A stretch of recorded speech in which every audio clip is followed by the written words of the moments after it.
JavaScript Bangla টিউটোরিয়ালে গত পর্বে আমি দেখিয়েছিলাম ইফ এলস এলস ইফ এর কাজ। তো আজকের পর্বে আমি সুইচ স্টেটমেন্ট কিভাবে নিয়ে কাজ করবেন সেটা আমি আপনাদের দেখাবো। তো সেটা দেখানোর আগে আমাদের কয়েকটি সুইচ স্টেটমেন্ট নিয়ে কাজ করতে গেলে আপনাকে কয়েকটা জিনিস মাথায় রাখতে হবে, যেটা হচ্ছে এক হচ্ছে সুইচ, দুই হচ্ছে কেস, তিন হচ্ছে ব্রেক, চার হচ্ছে ডিফল্ট। এই কয়েকটা জিনিস আপনি যদি মাথায় রাখেন, যে ঠিকঠাক জায়গায় আপনি যদি ইউজ করতে পারেন, তাহলে কিন্তু আপনার প্রোগ্রামে কোনো ভুল আসবে না। এরপর আসে আমি সিনট্যাক্সটা এখানে লিখে রেখেছি আপনাদেরকে দেখানোর জন্য। এক হচ্ছে সুইচ, আমরা কি প্রোগ্রাম করবো, আমরা হচ্ছে সুইচ প্রোগ্রাম করবো, সুইচ কেস। তো সেক্ষেত্রে আমরা সুইচ দেবো, সুইচ কিওয়ার্ডটা, এরপরে কি এক্সপ্রেশন, মানে এখানে এক্সপ্রেশন দেবো। এক্সপ্রেশন মানে কিসের উপর ভিত্তি করে আমি এটা কাজ করতে যাচ্ছি। তারপরে কি দেবো আমরা, কেস, কি ধরনের কেস, মানে এখানে হচ্ছে আপনার যে কন্ডিশন যেটা আছে সেটা আপনি দেবেন। তারপর কি কোডটা এক্সিকিউট, আপনি কি করাতে যাচ্ছেন সেটা দেবেন, তারপর ব্রেক দেবেন, বেরিয়ে যাবে। তো এইটা কন্টিনিউয়াসলি চলবে। যখন এটা যদি সত্যি হয়, মানে ঠিক লুপের মতো আমি যেভাবে দেখিয়েছিলাম, ইফ এলসে যেভাবে দেখিয়েছিলাম, যদি এটা সত্যি হয় তবে কিন্তু এখানে যাবে, এক্সিকিউট করবে, নাহলে আবার ব্রেক হয়ে আবার বেরিয়ে যাবে। ঠিক আছে, এ কিন্তু প্রত্যেকটা লাইন বাই লাইন চেক করবে। এটা যখন চেক করবে তারপরে ব্রেক হবে, তারপর এটা চেক করবে, এভাবে লাইন বাই লাইন চেক করে করে যাবে। যখন কোনোটা কিছু পাবে না, তখন কিন্তু ব্রেক ডিফল্ট হবে।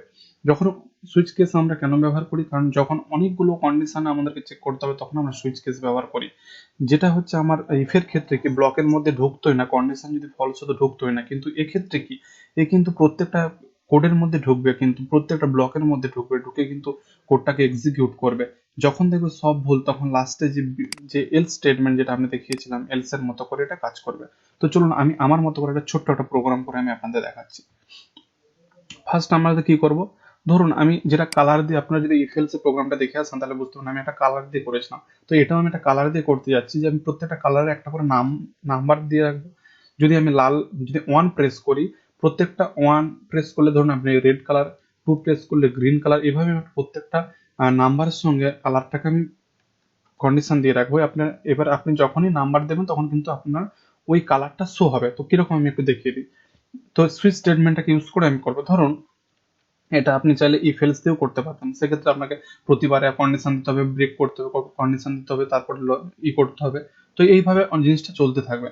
তো সেক্ষেত্রে আমি ধরলাম ভার, ভার কি করলাম, এরপরে দিলাম একটা কালার, আমি ভেরিয়েবল নিলাম COLR, কালার ইকুয়াল টু কি দিচ্ছি, যে হচ্ছে প্রম্পট, PROMPT, প্রম্পট। প্রম্পট মানে আমি আপনাদের দেখাচ্ছি যে এইখানে আমি ইউজারের কাছ থেকে ইনপুট নেব। কিরকম, আমি ধরলাম যে এন্টার, আমি 5টা নাম্বারের জন্য নিচ্ছি, enter any, enter number, enter number 1 to 5 আমি একটা দিচ্ছি আমার মতো করে। ঠিক আছে, যে 1 থেকে 5-এর মধ্যে একটা নাম্বার প্রেস করতে আমি ইউজারকে বলছি। এরপরে আমি ভেরিয়েবল নিয়ে নিলাম। এরপর আমি কি বলছি, আমি ফার্স্ট আমি যাই, আমি জাস্ট সিনট্যাক্সটা দেখুন, সিনট্যাক্সটাকে ইউজ করে আমি কাজ করছি। আমার সিনট্যাক্স কি ছিল, ফার্স্ট ছিল কি আমার সুইচটাকে ব্যবহার করতে হবে। তো আমি চলুন আমি সুইচটাকে ব্যবহার করছি, আমি নিয়ে গেলাম।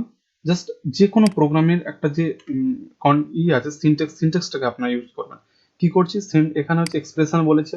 তো এক্সপ্রেশন কি বলছে, আমি কালারটাকে নিয়ে করতে চাইছি, আমি কালারটাকে নিয়ে কপি করে দিচ্ছি, কন্ট্রোল V করে দিচ্ছি। এরপর এই সুইচের ব্লকে ঢুকে গেলাম। ব্লকে ঢোকার পর কি আসছে, যে কেস, আচ্ছা কেস নিয়ে গেলাম। কেসে কি বলেছে, আমি ধরুন এই কেস দিলাম, আমি কেস দিলাম কেস 1, কেস 2, কেস 3, এইভাবে আমি যাব। তো আমি এখানে দিলাম কেস 1। ঠিক আছে, কেস আমি দিলাম যে 1, কেস 1। আপনি চাইলে এর মধ্যেও আপনি দিতে পারেন, কোনো অসুবিধা নেই। আমি আচ্ছা এর মধ্যেই দিচ্ছি কেস 1। কেস 1 এ কি, যদি 1 প্রেস করে, কোনো ইউজার 1 প্রেস করে, তাহলে তাকে একটা কালার দেখাবে। কি দেখাবে, আমি ধরছি যে document dot right, document dot right কি কি প্রেস করছে, আমি চাচ্ছি যে ওকে দেখাবে কি, আমি চাচ্ছি যে অরেঞ্জ, অরেঞ্জ। ঠিক আছে, এবার আমি সেমিকোলন দিচ্ছি। এরপরে কি করছি, আমি এটাকে জাস্ট কপি করে নিচ্ছি, কভার 5 বার, আমি 5 বারের জন্য দেখাচ্ছি। ঠিক আছে, control V, control V, control V, control V। তাহলে আমার এটা হচ্ছে 1, এটা হচ্ছে 2, এটা হচ্ছে 3, এটা হচ্ছে 4, এটা হচ্ছে 5। ঠিক আছে, আমি 5 করলাম। এরপর কি অরেঞ্জ, তারপর আমি দিলাম যে হোয়াইট, তারপর কি দিলাম, আমি দিলাম ব্লু। আমি জাস্ট একটা করে নিজের মতো করে দিয়ে দিচ্ছি ব্লু। তারপর হচ্ছে গ্রিন, গ্রিন, তারপরে দিচ্ছি ব্ল্যাক ব্ল্যাক। এরপর যদি এইগুলো কোনোটা যদি ম্যাচ না করে, তারপরে আমি একটা দিচ্ছি ডিফল্ট। দেখুন এখানে কিন্তু ডিফল্ট আছে, কি ডিফল্ট, এই দেখুন ডিফল্ট আছে, তো আমি ডিফল্টটাকে নিয়ে যাচ্ছি, ডিফল্ট দিয়ে দিচ্ছি। আপনারা জাস্ট এগুলোকে দেখুন, আমি কিন্তু সুইচটাকে ব্যবহার করে ফেলেছি, কেসটাকে ব্যবহার করে ফেলেছি, আর হচ্ছে ডিফল্টটাকে ব্যবহার করছি, ব্রেকটাকে বাদ রাখছি। কেন বাদ রাখছি আমি আপনাদের একটু পরেই আমি আপনাদের দেখাবো কেন বাদ রাখছি। এরপর আমি চাচ্ছি ডিফল্ট, ডিফল্টে কন্ট্রোল ভি করলাম, ডিফল্টে আসছে কি, আমি দিলাম যে ডকুমেন্ট ডট রাইট কি করছি, আমি দিলাম রেড। ঠিক আছে, আমার কিন্তু প্রোগ্রাম লেখা শেষ।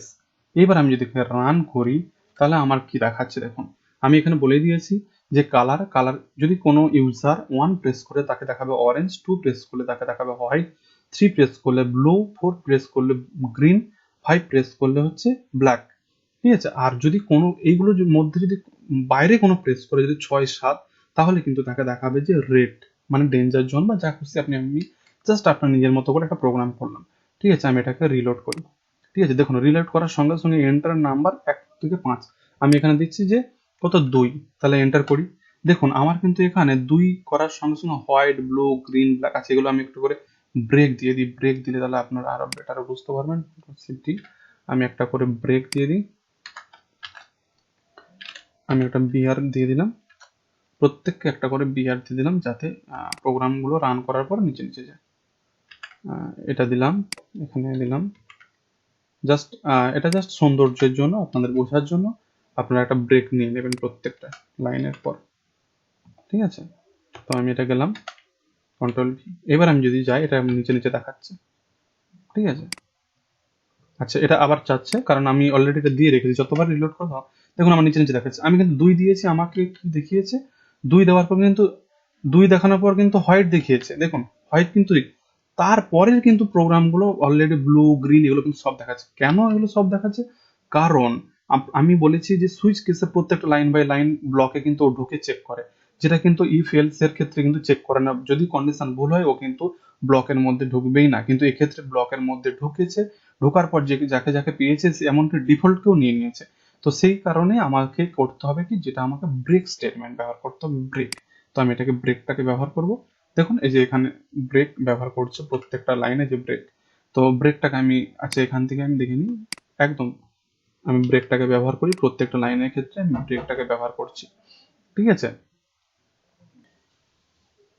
তো এরপর আমি ওটাকে ব্রেক ব্যবহার করছি কি করে, আমি এখানে একটা ব্রেক ব্যবহার করে দিই। আমি ব্রেক করছি, প্রত্যেকটা একটা করে ব্রেক দিয়ে দিচ্ছি। ব্রেক মানে এখান থেকে এই ব্লক থেকেও কিন্তু বেরিয়ে যাবে। ঠিক আছে, যেমন হচ্ছে কি একটা প্রত্যেকটা ব্লক থাকে, সে ব্লক থেকে বেরিয়ে যাবে, নেক্সট কন্ডিশনে ও কিন্তু যাবে না, যেখানে কিন্তু পেয়ে যাবে। ঠিক আছে, লাস্টেটা আমার দেওয়ার দরকার নেই, আমি কিন্তু রিলোড করছি। মানে ধরুন আমি কি 2 দিলাম, 2 এর পর কি 2 দেওয়ার পর হোয়াইট ব্যবহার করছে, তারপর কিন্তু মানে কন্ডিশন ম্যাচ করে গেছে, ও কিন্তু আর নেক্সট ব্লকে যাবে না, মানে ব্রেক করে বেরিয়ে যাচ্ছে। আর যখন আমরা ব্রেকটা দিচ্ছি না, ও কিন্তু পরপর কিন্তু লুপটা রান করে যাচ্ছে, মানে লুপের মতো করে ও কিন্তু পরপর চেক করে করে যেগুলোই পাচ্ছে সেগুলোই দিয়ে দিচ্ছে। যেহেতু একটাকে আমি দিচ্ছি না, তো একের পর 2 দিচ্ছি, 2 এর পর থেকে সবগুলো করছে। তো আমি একবার আপনাদের আরেকবার রান করে দেখাচ্ছি। ঠিক আছে, আমি একটু রিলোড করি। দেখুন আমি এখানে কি দিচ্ছি, আমি আবারও 2 দিয়ে এন্টার করছি। দেখুন এখন কিন্তু হোয়াইট দেখাচ্ছে, আগে যেটা দেখাচ্ছিল কিন্তু এরপর আমি দিচ্ছি, আমি আর একবার রিলোড করি। প্রতিবারে যখন রিলোড করবো আমি চাচ্ছি কি, আমি 5 দিই, দেখুন আমার কিন্তু ব্ল্যাক দেখাচ্ছে। এবার কি আমি আবার একবার রিলোড করলাম, এরপর আমি দিচ্ছি যে 6 দিলে কি দেখাবে, দেখুন 6 দিলে কি দেখাচ্ছে, রেড। কারণ আমি এখানে বলেই দিয়েছিলাম যে যদি ডিফল্ট মানে ওইগুলোর বাইরে কেউ যদি নাম্বার দেয় তাহলে কিন্তু তাকে রেড দেখাবে। বা আমি এখানে দিতে আহ, বলতে পারি যে কোনো খুশি, আমি আপনি মেসেজ দিতে পারেন যে this this is are not a valid number, this is not a valid number. এইভাবে আপনারা একটা মেসেজও দিয়ে দিতে পারেন, কারণ যখন আমি কিন্তু বলেই দিয়েছি কেন এই কথাটা দিচ্ছি, কারণ এখানে বলেই দেওয়া আছে এন্টারের নাম্বার 1 থেকে 5 এর মধ্যে আপনাকে নাম্বার চেয়েছি, কিন্তু কেউ একজন 6 দিয়ে দিয়েছে, তো সেক্ষেত্রে তাকে দেখা যায় this is not a valid number. তো আশা করছি মোটামুটি সুইচ স্টেটমেন্টটা আপনারা ভালো করে বুঝতে পেরেছেন। আর যদি ভালো লেগে থাকে ভিডিওটা অবশ্যই লাইক করবেন, শেয়ার করবেন, কমেন্ট করতে ভুলবেন না। আর যদি কেস বা ইফ এলস লুপের কোনো প্রবলেম হয় আপনারা অবশ্যই কমেন্ট বক্সে কমেন্ট করবেন। ধন্যবাদ।